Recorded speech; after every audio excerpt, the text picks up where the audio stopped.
I'm sorry for having a bedroom voice. As you know, this 70-year-old body cannot withstand 20 minus 20 degree. All right, 24. Yeah, yeah. But you know, on Tuesday it will be plus one. Check it out. Check it out. It will be plus one. So it's really a cold um, Friday winter. No, lots of snow. So let's just enjoy the weather. All right. My question is, why did you come here in Canada if you are complaining about these things? Hello. Let's go back home.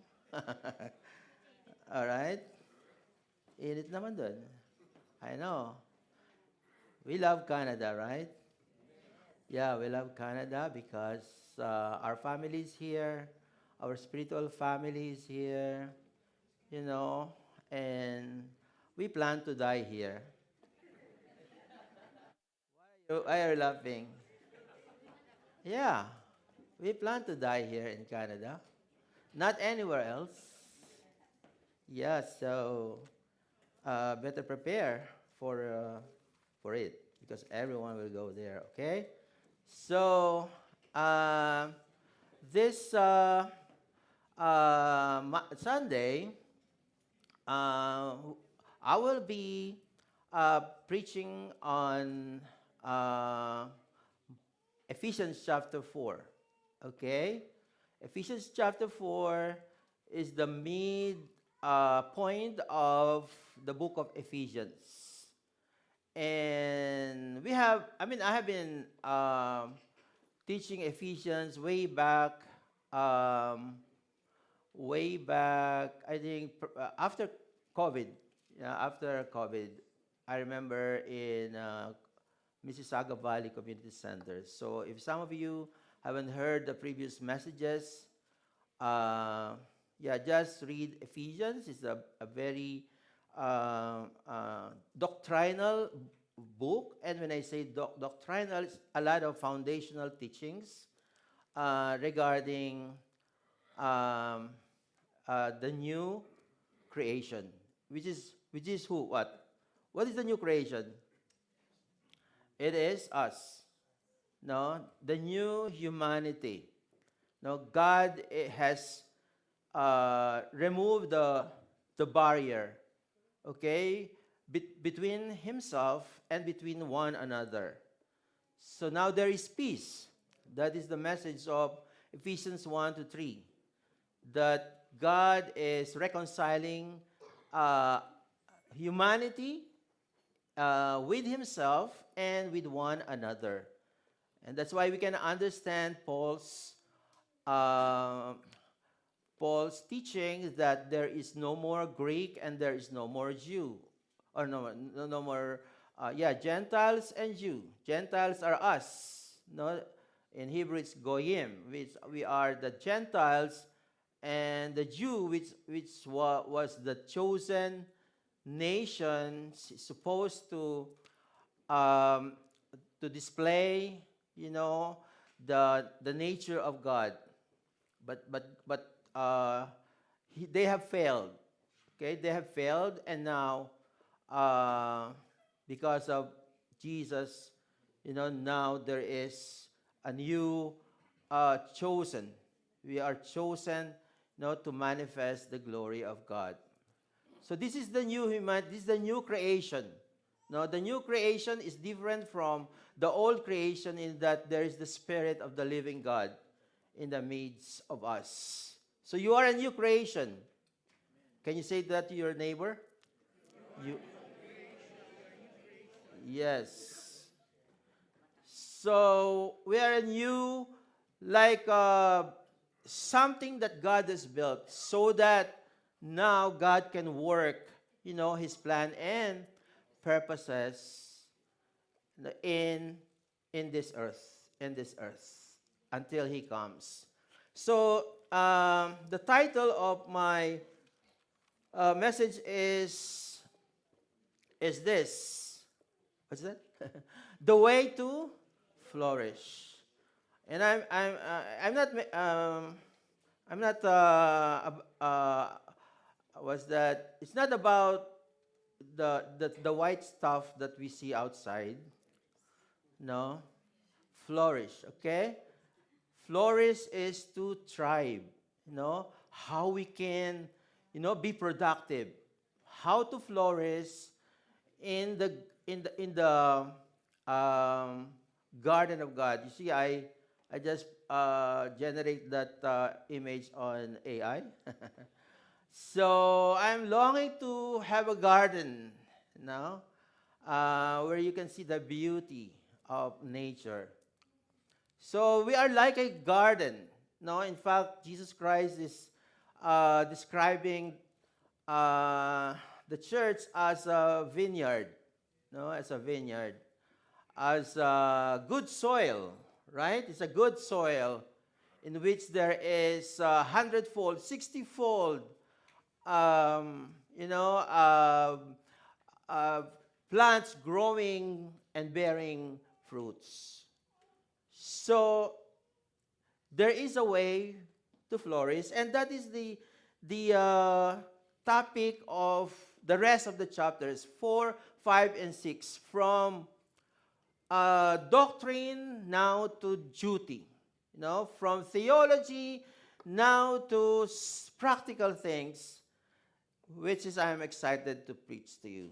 Practical things that concerns our church. And when Paul is writing this, his mind is upon the church as a whole, not to a specific person, but the church, the reconciled, people of God, those who have been born again. Okay? If you don't understand the word born again, that means our spirit, have been again reborn. Okay? Because, the barrier that separates us from the presence of God has been removed. Okay? We surrendered our life. We admit our mistakes and our sins and our shortcomings, and we admit that we have fallen short of the glory of God. So that is being born again. Okay? So to flourish, to thrive in this church, okay, we need to learn a few things. Okay? So if you have your Bible, just open it in Ephesians chapter 4, 1 to, I'll be speaking for the next 3 Sundays up to 16. Okay? But for now, let us read the whole context in Ephesians chapter 4, 1 to 16. And I request the body to just rise up and just listen to the reading of the Word of God. Okay. Paul is speaking here. I, therefore, the prisoner of the Lord, beseech you or exhort you to walk worthy of the calling with which you were called, with all lowliness and gentleness, with long suffering, bearing with one another in love, endeavoring to keep the unity of the Spirit in the bond of peace. There is one body and one Spirit, just as you were called in one hope of your calling, one Lord, one faith, one baptism, one God and Father of all, who is above all and through all and in you all. But to each one of us grace was given according to the measure of Christ's gift. Therefore, he says, when he ascended on high, he led captivity captive and gave gifts to men. Now, this, he ascended. What does it mean? But that he also first descended into the lower parts of the earth. He who descended is also the one who ascended far above all the heavens that he might fill all things. And he himself gave some to be apostles, some prophets, some evangelists, and some pastors and teachers, for the equipping of the saints, for the work of ministry, for the edifying of the body of Christ, till we all come to the unity of the faith and of the knowledge of the Son of God, to a perfect man, to the measure of the stature of the fullness of Christ, that we should no longer be children tossed to and fro and carried about with every wind of doctrine by the trickery of men in the cunning craftiness of deceitful plotting. But speaking the truth in love, may grow up in all things into him who is the head, Christ, from whom the whole body, joined and knit together by what every joint supplies according to the effective working by which every part does its share, causes growth of the body for the edifying of itself in love. Let's pray. Heavenly Father, we thank you for the reading of the word. Lord, we pray that those words will come alive today as we preach the message that you have today. Lord, give us a hearing ear, O Lord. Listening tightly, Lord, focusing our attention upon what we have been discussing today, we will be discussing today, Lord. Bless the people who will hear this word. In Jesus' mighty name, Lord, we pray. Amen. Amen. We can be seated.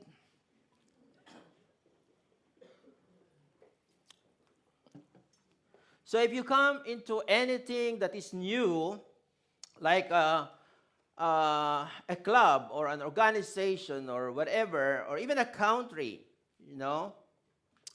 we have, to learn to adapt, right?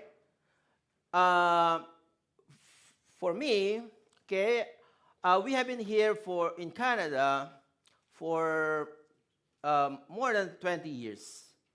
20 years. So, I think, and I'm retired already. For some of you who doesn't know, I'm retired just almost 1 year ago, and I could say that relatively I thrive in Canada. I thrive in Canada by the grace of God. But there are a few things that I want to impart to you, how you can thrive in Canada. For those of you who have been here, new one here? All right. All of us are old, okay? All right. I know you're just ashamed to raise your hand, but some of us are new. Okay, number thing, if you want to thrive in Canada, follow the traffic rules. Okay? It'll be good for your insurance. Follow the traffic rules. All right? What else? If you are new in Canada, okay, love your job. Currently, your job. Okay? Whatever it is, whatever is your job, love it. Because there are so many people who are jobless today. No? File your income tax every time. If you want to thrive in Canada. Do you agree with it? Because someday you will need it. It will be required of you if you want to have a loan, all right? And last but not the least, not just the last, pay your bills promptly. Okay? Pay your bills promptly. And there's a lot of bills here in Canada. Okay? And last but not the least, embrace the weather. Embrace the winter lovingly. Lovingly. Because this is it. Okay? We cannot always go to the south or somewhere else to escape. No? We're not that wealthy. But just embrace the weather, whatever it is. Bundle up. Okay? So, in order to, for this reason, I was able to live in Canada, and I love Canada. You know, I take care of my body, and this is one thing I'm proud of. I had never experienced uh, getting an EI for 20 years. I didn't break my body. No, I didn't. I didn't get injured. Although my job is physical, I didn't get injured. Take care of your body, because if your body give up, then that's the end. That's the end of everything.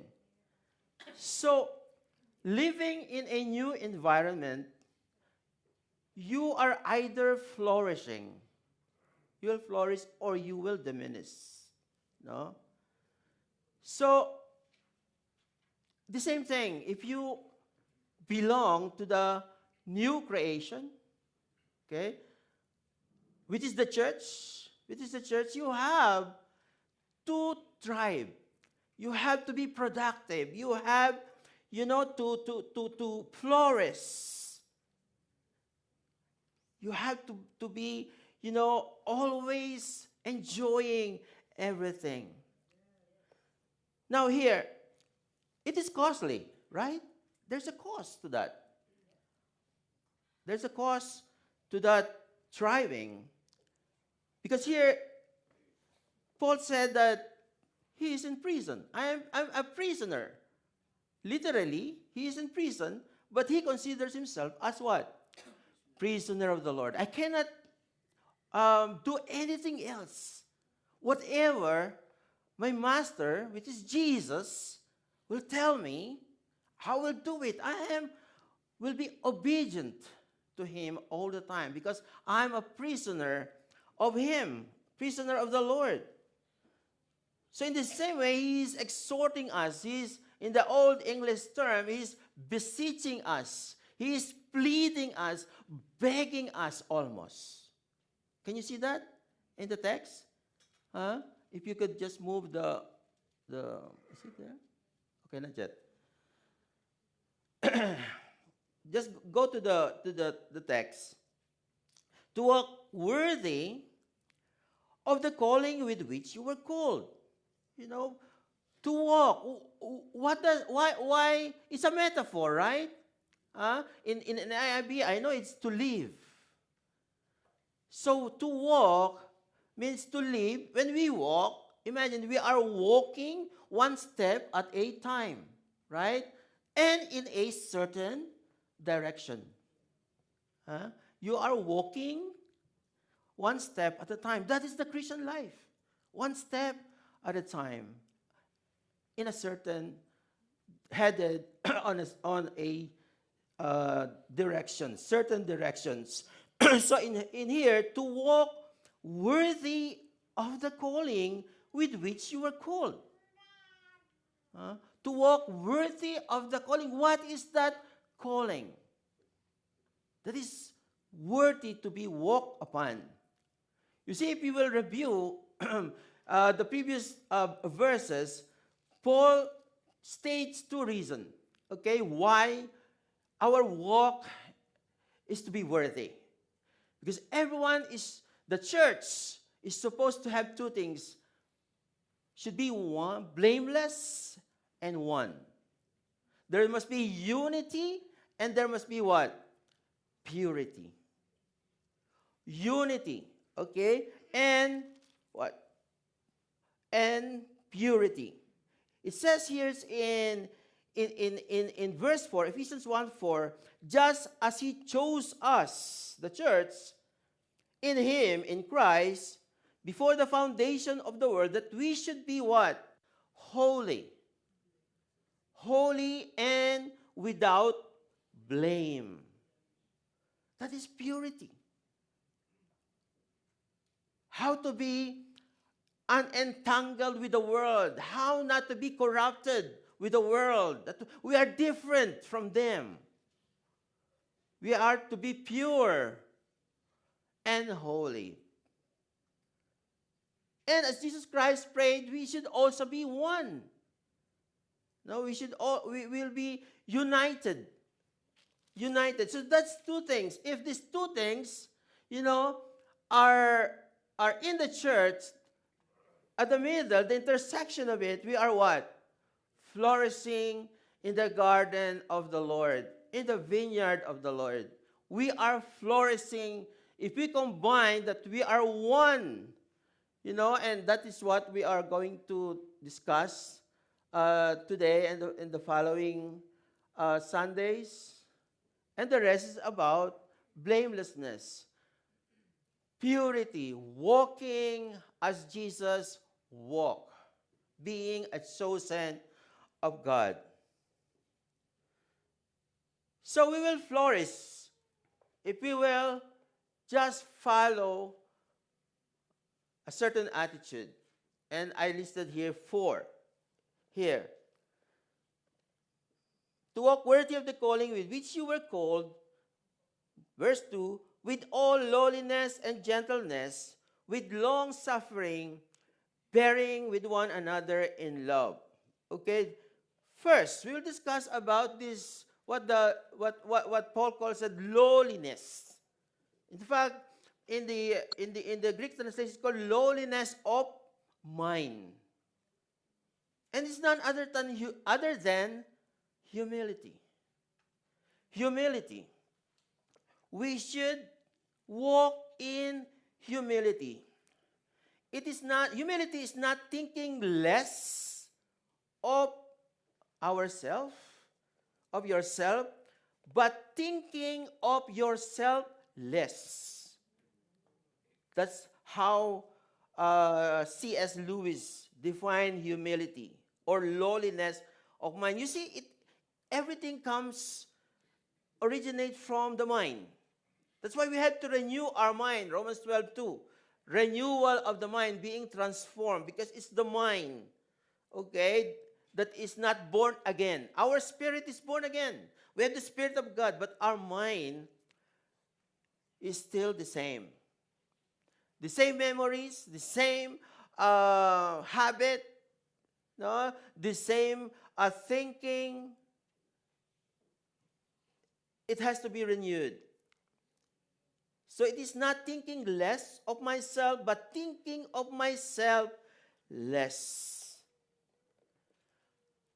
And when Paul was writing this letter, he invented that word. In fact, Christians invented that word because the Greek never used that word. It is derogatory to them. To be humble, wow, it's not on my behavior. Romans are never humble. So, in order for Paul to describe what he meant here, he coined a word. He coined this word, lowliness of mind. And I don't want to say the Greek because it will not, it's not important to us. Lowliness of mind will keep the church united. If all of us consider ourselves, others better than myself, that's the admonition of Paul, right? There will be no conflict. There will be, friction. So the key is humility. And Paul is not choosing this word randomly. He thinks what word is really appropriate to this. Because this is the key. If everyone is thinking of themselves less and thinking of others more, there will be no conflict. Remember the issue between Abraham and Lot? Lot is a nephew of Abraham, right? And Lot just go with Abraham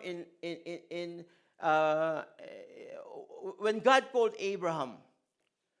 And so Lot has his own people, And Abraham has his own people, and at one time, they, have an issue because their sheep, Abraham's sheep and Lot's sheep, are grazing on the same place. And there's a friction, not with Lot and not with Abraham, but with, with their sheep herders.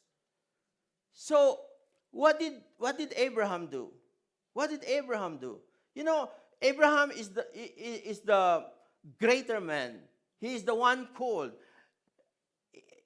Lot is just, I would call it Sabbath. Yeah, it's just a Sabbath there. Huh? He's not called. But anyway, Abraham let him go with him. So if we will just go there in Genesis chapter 13, we will not read it. Genesis chapter 13. What is the word of Abraham to Lot? Here, please let there be no strife between you and me, and between my herdsmen and your herdsmen, for we are what?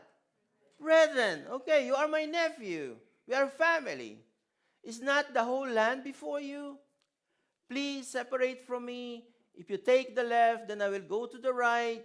Or if you go to the right, then I will go to the left. So Abraham, let it go. He think more about Lot than himself. And we know what place chose Lot, right? He chose an area which is near Sodom. A well-watered place with a lots of grass, plain. There's no much mountain there. And Abraham, the one was called by God, the one who is supposed to control everything, doesn't matter to him. That's why, one night Abraham was, reflecting on what he did. And God knows his heart. God knows his heart. And the Lord said to him, I am your great reward. I am your great reward. But if Abraham insists on his authority, and he has all the right? He has all the right. Because he is the one called by God. He is the one that is, supposed to be the driver of everything, every plan. But he relinquished that because he wants that unity between the family. So humility is very important.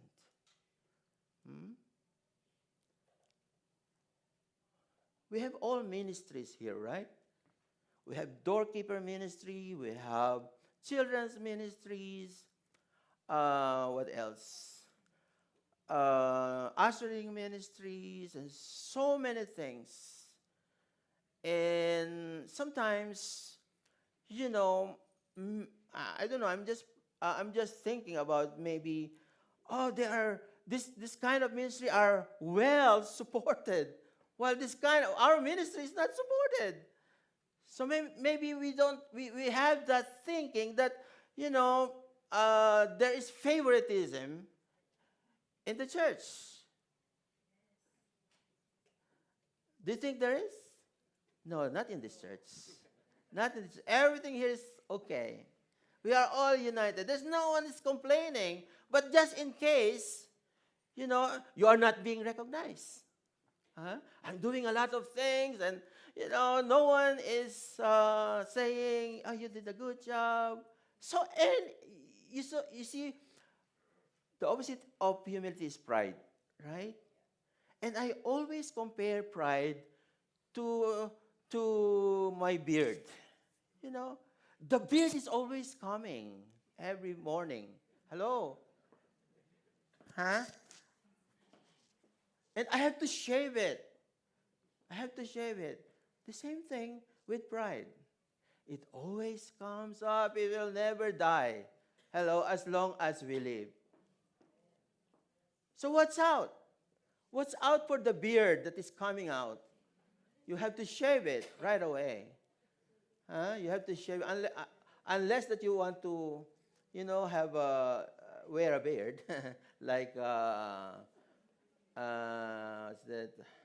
Robin. So humility is very important. The second word is what? Gentleness. The second word is gentleness. And in some translation, it is what? Meekness. Meekness.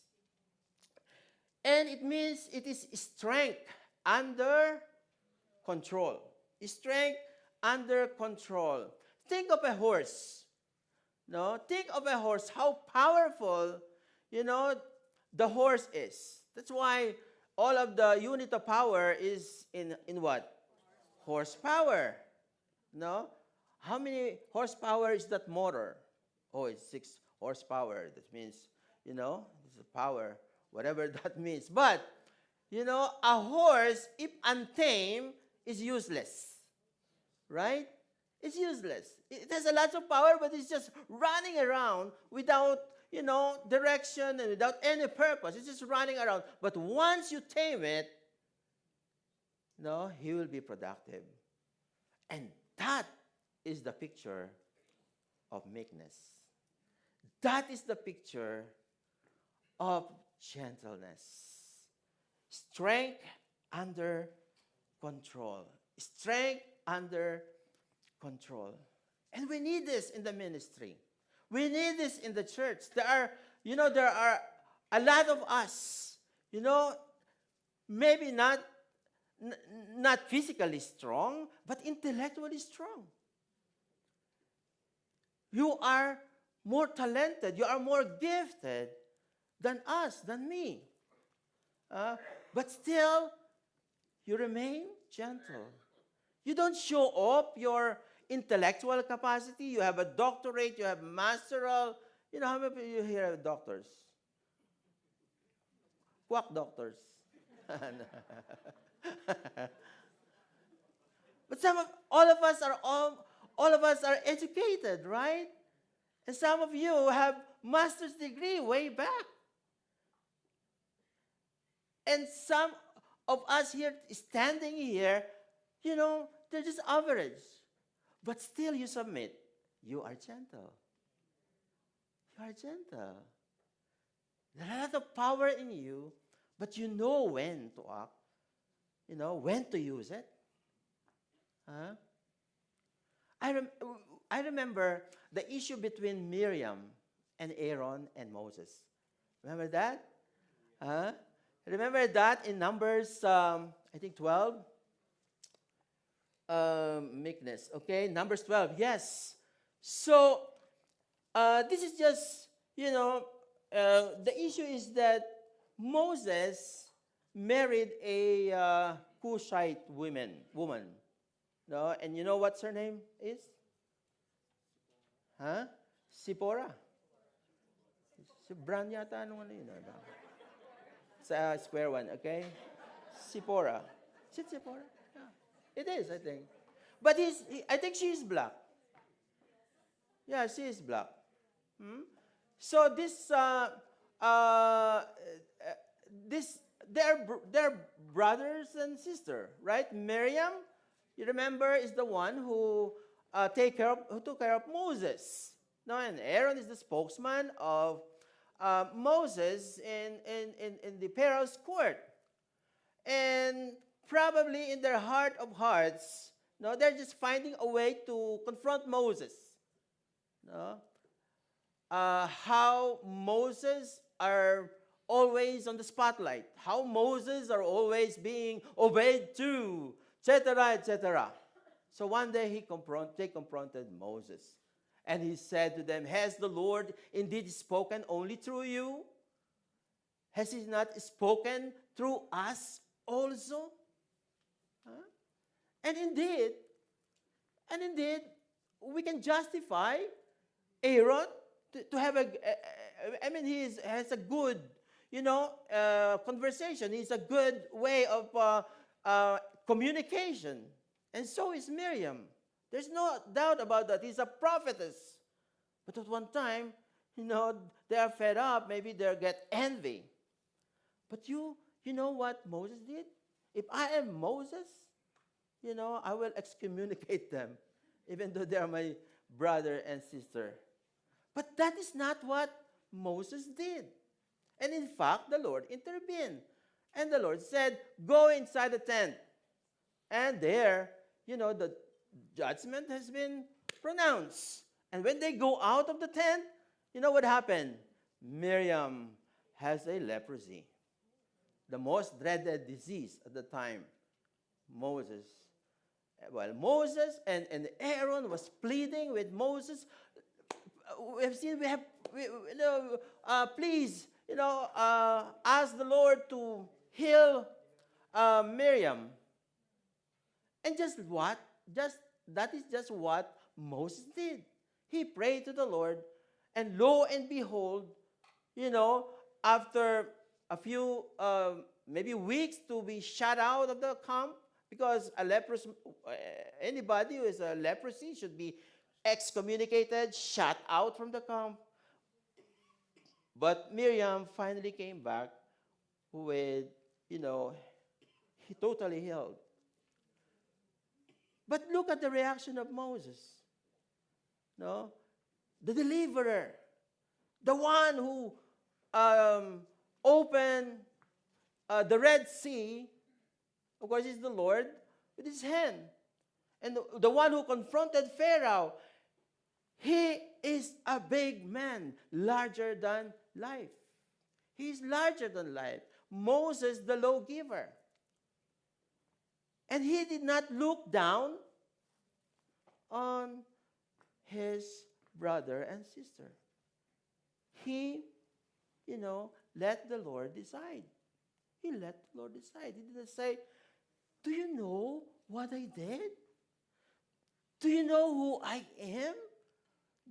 Do you know that I am the one originally chosen by God, and who are you to tell me that? Moses didn't do that. That's why in the same chapter, it says that Moses is the most meek man on the earth. Most meek man on the earth. Gentleness. We need that. If everyone is meek, in here, there will be unity. There will be, just serve quietly, without seeking recognition. Anyway, the Lord is seeing everything that is, doing for the church. If you are recognized, then good for you. But if not, continue doing. Continue to be gentle. Continue to be meek. Third word is patience or long suffering. When I pronounce it, it's called long suffering. Because it is. Patience, it is the spirit which has the power. It has the power to withstand for a long time. It's the attitude to be patient for a long time. That's why patience requires time. Right? You are not patient when you are, anxious about why the microwave is so, it takes so long to heat. No, it requires time. To be patient requires time. And even if you are annoyed, I remember, the big dog, and the small dog. The small dog, I don't know why it's always yapping. Why it's always barking, right? While the big dog, it's just looking down, nothing. But he can easily, stretch his paws on the chihuahua, who is always yapping. And for me, that's a picture of patience. He's annoyed, but he doesn't do anything. He has the energy, he has the power. to do it. But, because he has patience, he just wait. Okay, he just wait for the right time. For everything, there is a right time. Amen? Remember Joseph? Joseph the dreamer? Huh? How, he was sold as a slave in the Pharaoh's court, and then, he was entrusted with Potiphar's house, and eventually, he was he was ano yan, suspected or even accused, diba, of rape, and to that he was sent into prison. And in prison he still worked, and become the head of the prison. And eventually, to make the long story short, he became what? The second in command in Egypt because of his, wisdom that comes from God. And so eventually, his brothers and him has a confrontation. So it's easy, for Joseph.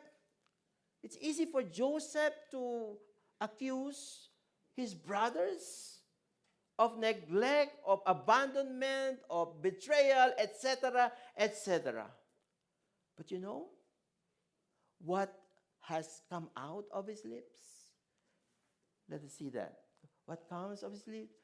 Joseph said to them, because the brothers and sisters, the brothers were afraid of what Joseph could do to them.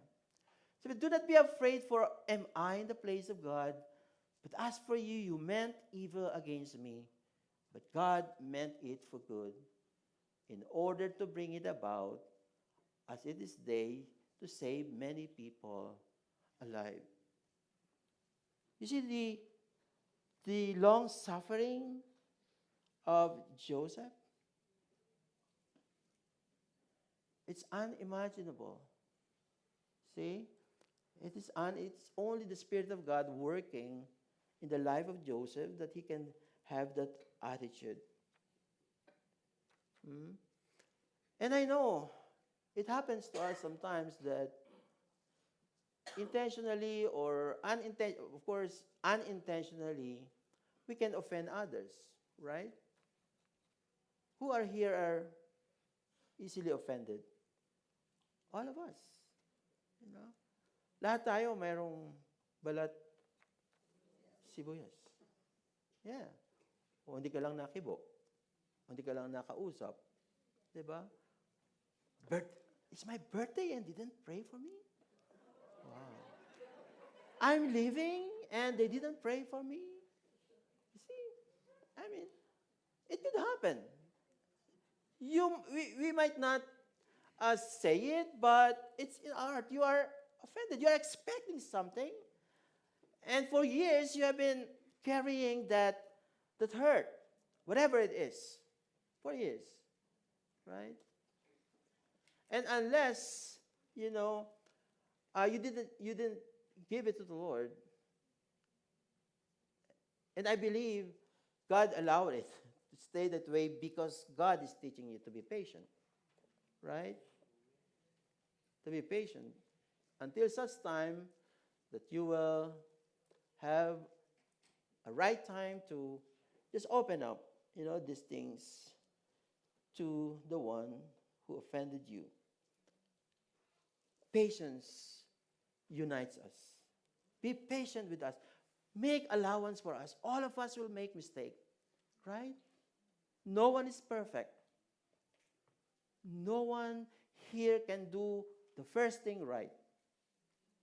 Everyone is trying their best. We have issues personally, family. And, what we see in a person is just maybe one day, but we don't see the whole week. We don't see the whole week. So he or she might be struggling. And that's the reason why his shoulder is stooped. He cannot smile. She cannot smile.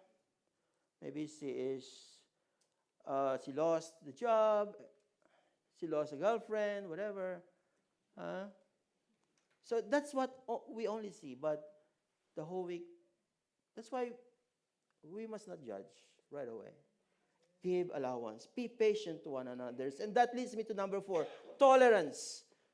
Tolerance or forbearance. It is bearing one another's weaknesses. As I say, weaknesses, no, making allowance. It is bearing one another's weaknesses because, as I said, we're all trying, we're all struggling. No one is perfect. No one can see everything. And there is a reason, that happens. And maybe God is promoting you. Or you are not to cut off relationship with that person because God is promoting you sometime. And that's what happens to David. If you remember David and Shimei, Shimei, who is Shimei? Huh? He is a descendant of Saul. When David was, he was hiding from Saul. He's a descendant, and as they pass by, the land, their land, Shimei is taunting David, saying a lot of things, and even pelting or throwing stones at David. But the time come that David become the king of Israel, and here again there's a confrontation between Shimei. And you know what David did? He didn't do anything bad, but his like a chief. His chief wanted to cut off the head as a vengeance, which is, just right. But David did not do anything because he knows, the timing of God. 2 Samuel 16:5-13. He's tolerant because, God knows that this happens for a reason. It's part of the plan. To be taunted, to be looked upon, to be stoned. And one day, when you humble yourself, God will exalt you. Right? It's better to be humble. Just humble yourself, and one day you will be exalted. So that is the 4 words that unites the church, unites this new creation. We must be humble, gentle, patient, and tolerant with one another. But there's more. There's more to this. Verse 4 said, because this is the basis. There is one, what? Body and one spirit, just as you were called in one hope of your calling. One Lord, one faith, one baptism, one God and Father of all, who is above all and through all and in you all. How many one is there? 7 1, right? 7 1. And I would compare this to the soil in which the garden is planted. This is the soil. This is the foundation. When Kuya Pio Arce was here, he was walking. Lately his wife Sonia Arce died. They were here during the summer. Kuya Pio Arce, and they have a rest in our house, and then they saw our backyard, and I told him that some of the parts of the grass is not growing as it should, and he said, the problem is not It's not on the fertilizer, etc., etc., but it's on the soil. It's on the soil. You know, Kuya POR, he's agriculturist. You know, he's besides being a photojournalist, he knows a lot about agriculture. And I agree with him that if the soil of the garden is bad, the things that are growing there is bad as well. And in here, the soil in which this attitude, humility, patience, tolerance, it must grow on this foundation. And as I diagram it, it is a Trinitarian. The Trinity is there. Not only one of the person of the Trinity, but three. See, in here there is one body and one what? The Spirit is capital S. Can you see that? S. That means the Holy Spirit. Okay. It concerns about the body, and then there's the hope. The body, it's talking there, is the church. There is one body. There is only one body, although, there are a lot of churches here with different names, with different denominations. Sometimes I'm confused when somebody asks me, what denominations are you? I don't know. I'm not a Baptist. I'm not a Pentecostal either. So maybe I'm a Bapticostal. I just say, okay, I'm non-denomination. Or full gospel, whatever that means. I don't know what full gospel means. Is there a half gospel? Or 1/4 gospel? Full gospel? So there's a lot, of denominations. But before there's only one, the Catholic Church. And the Catholic Church divides into, into the Protestant Church, and the Catholic Church still remain. But the Catholic Church, during the Reformation, around 1500, 1600, divides into many. And as you trace, our roots, CLSF root, we trace that. We came from the Methodist Church. Hello? Who are Methodists here before? Yeah. The Methodist Church. Wesley. John Wesley. So even though there's one body, in the eyes of God, all of us are one. He knows who are His. Maybe the weeds, the tares are growing, but He knows those who are His people. So there is one hope of your calling. What's that hope that the Holy Spirit is in us? It is the seal of redemption. The Spirit who is in us, will one day determine who are His, and we are looking forward on that day of redemption. That is the hope, that I will be resurrected like Jesus. Is that your hope too? Yes, it is the Spirit who will give us assurance of that hope. If you are into the body, if you belong into the body of Christ, you have that hope in you that one day the seal that is in you will be revealed. The seal of the Holy Spirit. And there is one Lord, capital L, Lord. That is Christ, Lord Jesus. And in that there is one faith. There is only one faith. There is no many faith. We have so many secondary things, but there are only core truths that we believe. That Jesus is man, and He is fully God. Do you believe that? He is truly God and truly man. And that He became a man, and that He lived a perfect life, and that He willingly gave His life for the redemption of our sin. And that He rose again as He has claimed. He rose again from the dead. And that is history. That is a fact, that He rose from the dead. That is the faith that we believe. And that one day He will come again. There is one baptism. And this does not refer to the water baptism, baptism is, being in one, with Christ, being baptized into the body, into the church. You are now in the garden. You are now one of those, who are growing in the garden. That is what baptism means. And of course, one God and Father of all. God the Creator.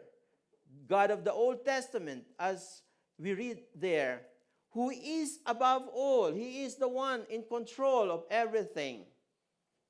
No, He is the one who is, who has planned from the foundation of the world. And through all, that means He is actively working in the church, in you and in me, through all, and in you all. And in you all. So, this is the soil in which we were planted. And as I conclude, God has given everything for us to flourish. The good soil that Jesus refers to in Matthew 13, a good soil that bears fruit 30-fold, 60-fold, 100-fold is already in us. You see, like Adam, we are given the authority to tend, and keep the garden, the church. We are given that authority because we are the new creation. We are the new creation. Adam is the old creation. He was given that task in the physical garden to tend and keep it. Now us, the new creation, the new humanity, the one reconciled to God, has given the same task to tend and keep this garden, which is the church. So we need first to identify the attitudes that we want to display, we want to behave, so that we will all thrive, that we will all flourish in this garden, which is the church. And in the succeeding weeks, I will identify, all of those things that we can do, so that we will have all the part, to tending and keeping this garden. And we will talk about spiritual gifts. Spiritual gifts. So I encourage everyone just to stand.